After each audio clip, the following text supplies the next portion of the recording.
ইরানের অদম্য প্রতিরোধের সামনে নরখাদক নরপিশাচ যুদ্ধপ্যাঁচ ডোনাল্ড ট্রাম্প যে পরাজিত হয়েছে সেটা ডোনাল্ড ট্রাম্প নিজে স্বীকার না করলেও অবশেষে সিআইএর রিপোর্টে ডোনাল্ড ট্রাম্প সেই মুখোশ উন্মোচিত হয়ে গেল। যুদ্ধের আগুনে পড়ছে গোটা মধ্যপ্রাচ্য, সেটা আমরা সকলেই জানি, কিন্তু যে খবরটা এখন ফাঁস হয়েছে তা যেন পুরো মধ্যপ্রাচ্যের ছবিটাকে আগুন দিয়ে ছিঁড়ে ফেলছে। যুক্তরাষ্ট্র আর ইসরায়েলের একের পর এক তীব্র হামলা, কয়েক সপ্তাহ ধরে বৃষ্টির মতো বোমা, এমনকি স্টেট অফ হরমুজে মার্কিন নৌ অবরোধ, এপ্রিলের 12 তারিখ থেকে ইরানের বন্দরগুলো পুরোপুরি বন্ধ, জাহাজ চলাচল শূন্য, অর্থনীতি ধ্বংস হবে বলে চিৎকার করে আসছিল যে ডোনাল্ড ট্রাম্প, আর এখন সিআইএর গোপন মূল্যায়ন প্রতিবেদনে ফাঁস হয়ে উঠেছে চরম এক সত্য। ওয়াশিংটন পোস্টের মাধ্যমে প্রকাশ করা হয়েছে সেই রিপোর্টে ইরানের কাছে এখনও নাকি 70% ক্ষেপণাস্ত্র মজুত রয়েছে।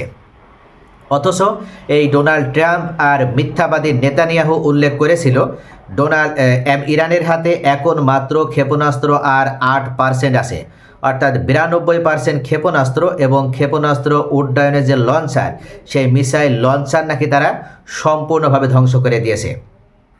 এর পরপরই আমরা দেখেছিলাম যখন ইসরায়েলের পক্ষ থেকে এই দাবি করা হয়েছিল, ঠিক তখনই ইরান প্রতিশোধমূলক আক্রমণ চালিয়ে দেখিয়ে দিয়েছিল যে তাদের মিসাইল ব্যবস্থা, তাদের মিসাইল লঞ্চারগুলো এখনও অবিকল অক্ষত রয়েছে। তো অবশেষে যুদ্ধ চলাকালীন বিষয়টিকে যতটা সত্য বলে মনে না হয়, যুদ্ধ যেহেতু এখন এই মুহূর্তে অবরোধ পর্যায়ে রয়েছে, আর সেই সময় একটা নিরপেক্ষ প্রতিবেদনের আলোকে সিআইএ যে রিপোর্টটি প্রকাশ করেছে সেখানে দেখানো হয়েছে ইরানের হাতে এখনও 70% ক্ষেপণাস্ত্রের মজুত রয়েছে।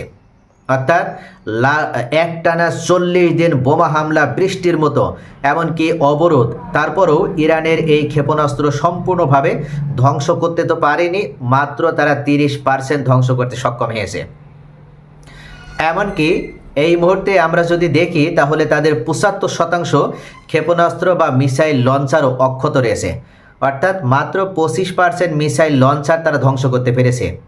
আর এই অবরোধ, যে অবরোধ দেওয়ার মূল উদ্দেশ্য ছিল তারা ইরানকে অর্থনৈতিকভাবে বিপর্যস্ত করে ফেলবে, ইরানকে যুদ্ধবিরতি মেনে নিতে বাধ্য করবে, ইরানের হাতে থাকা আপনার ইউরেনিয়াম আমেরিকার হাতে তুলে দিতে বাধ্য করা হবে। কিন্তু প্রতিবেদনে দেখানো হচ্ছে, এই রিপোর্টে সিআইএ তুলে ধরেছে, এখনও 4 থেকে 5 মাস ইরান খুব ভালোভাবে এই অবরোধ চললেও তাদের অর্থনীতি তারা চালিয়ে নিয়ে যেতে পারবে, তাদের অর্থনীতিতে কোনো ধস নেমে আসবে না।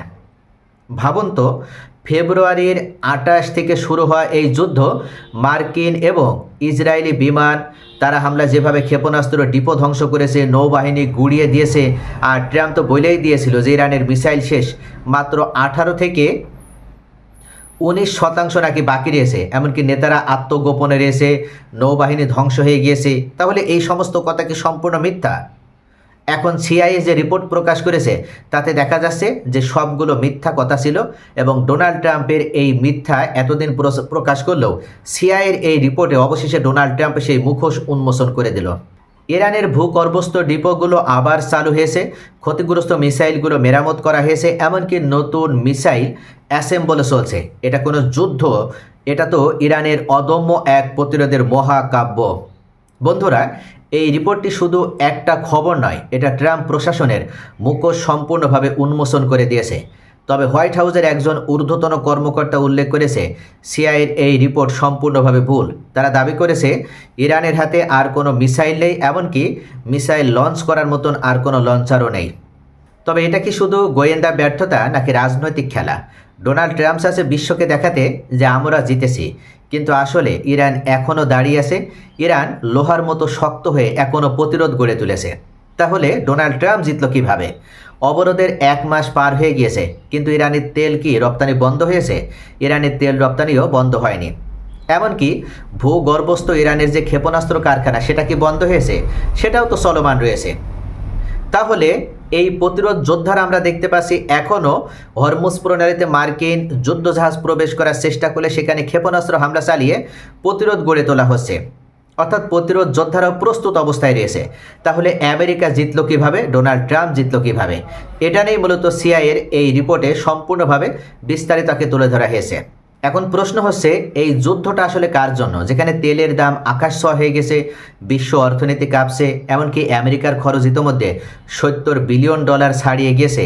আর ইরান, তারা বলছে আমাদের স্টক এখনও প্রি অয়েল লেভেলের 120%।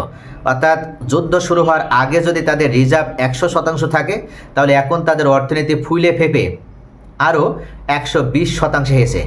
ইরানের পররাষ্ট্রমন্ত্রী আরাকসি সরাসরি সিআইএকে চ্যালেঞ্জ করে বলেছেন, তোমাদের রিপোর্ট ভুল, আমরা আরও শক্তিশালী। বন্ধুরা, এটা কিন্তু কোনো সাধারণ যুদ্ধ নয়, এটা সাম্রাজ্যবাদ বনাম প্রতিরোধের একটা চরম লড়াই। ইরান দেখিয়ে দিচ্ছে অবরোধ, হামলা, স্যাংশন কিছুই তাদের ভাঙতে পারবে না। এমনকি 40 বছর ধরে স্যাংশন সহ্য করা যে দেশ, এখন যুদ্ধের মাঝেও তারা ঠিক অবিকল টিকে আছে, লোহার মতন শক্ত হয়ে তাদের শির দ্বারা তারা সোজা করে দাঁড়িয়ে আছে। আমেরিকা কথায় আসে না যে তাদের সামান্য পরিমাণও কোনো ক্ষতি করতে সক্ষম হয়নি, উল্টো এখনও পর্যন্ত ইরান যেভাবে প্রতিরোধ গড়ে তুলতে পেরেছে সেটা বিশ্বের কাছে একটা বিস্ময় হিসেবে আবির্ভূত হয়েছে। একবার ভাবুন, স্ট্রেট অফ হরমুজ যেখানে বিশ্বের 20% তেল যায়, ইরান যদি এখনও মিসাইল ছুটতে পারে, যদি তাদের নৌবাহিনী পুরোপুরি ধ্বংস না হয়, তাহলে এই অবরোধ দিয়ে আসলে আমেরিকার কি লাভ হচ্ছে? ট্রাম্প কি সত্যিই বিজয় ঘোষণা করতে পারবেন, নাকি এটা তার বড় একটা ভুল? হয়তোবা এটা সময়ই বলে দেবে, কিন্তু ইতোমধ্যে ইউরোপ, রাশিয়া, চীন, এমনকি মধ্যপ্রাচ্যেরও কিছু রাষ্ট্র তারা এই মুহূর্তে চাচ্ছে ইরান এই যুদ্ধে বিজয় লাভ করুক এবং আমেরিকা চরমভাবে পরাজিত হোক। কেননা এই আমেরিকার সাম্রাজ্যবাদের বিরুদ্ধে এখনই সময় ফুঁসে ওঠার, এখনই সময় এই আমেরিকার জুলুমের বিরুদ্ধে প্রতিবাদ করার। আমেরিকা উল্লেখ করেছিল ইরানের নেতারা নাকি আত্মগোপনে রয়েছে, কিন্তু এই সিআইএ রিপোর্টে তুলে ধরা হয়েছে এটাও সম্পূর্ণভাবে মিথ্যা কথা।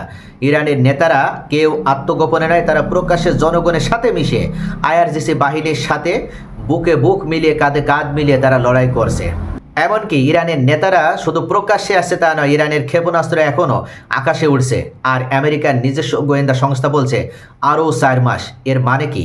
এর মানে হলো ট্রাম্পের দ্রুত বিজয় গল্পটা ধসে পড়তে যাচ্ছে। ইরান অবশেষে দেখিয়ে দিতে সক্ষম হয়েছে শক্তি শুধু অস্ত্রে নয়, ইচ্ছা শক্তিতেই, এবং তারা প্রস্তুত, তারা সত্যিকার দেশপ্রেমিক।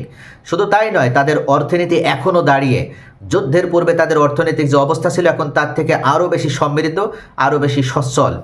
ইরান এই মুহূর্তে গোটা বিশ্বকেও দেখিয়ে দিয়েছে আমেরিকা তাদের বিরুদ্ধে এখন পর্যন্ত যে প্রোপাগান্ডা ছড়িয়েছে সবগুলো ছিল সাজানো নাটক। বরং ইরানের পদক্ষেপের কারণে তেলের দাম বৃদ্ধি পাচ্ছে, সাধারণ মানুষের পকেট খালি হচ্ছে। যতক্ষণ পর্যন্ত এই যুদ্ধ শেষ না হবে ততক্ষণ পর্যন্ত ইরান মাথা নত করবে না এবং ডোনাল্ড ট্রাম্পের কাছে পরাজয় স্বীকার করবে না। আপনারা কি মনে করেন ইরান কি সত্যিই অপরাজয়? ট্রাম্প কি এবার একটি বড় ধাক্কা খেতে চলেছেন, নাকি এটা শুধু একটা কৌশল? কমেন্টে আপনার মতামত জানান। আর ভিডিওটি ইনফরমেটিভ মনে হলে লাইক, কমেন্ট এবং শেয়ার করতে ভুলবেন না। আর এই যুদ্ধের প্রতিটি মুহূর্তের অন্তর্নিহিত খবর জানতে চ্যানেলটি সাবস্ক্রাইব করে আমাদের পাশেই থাকুন।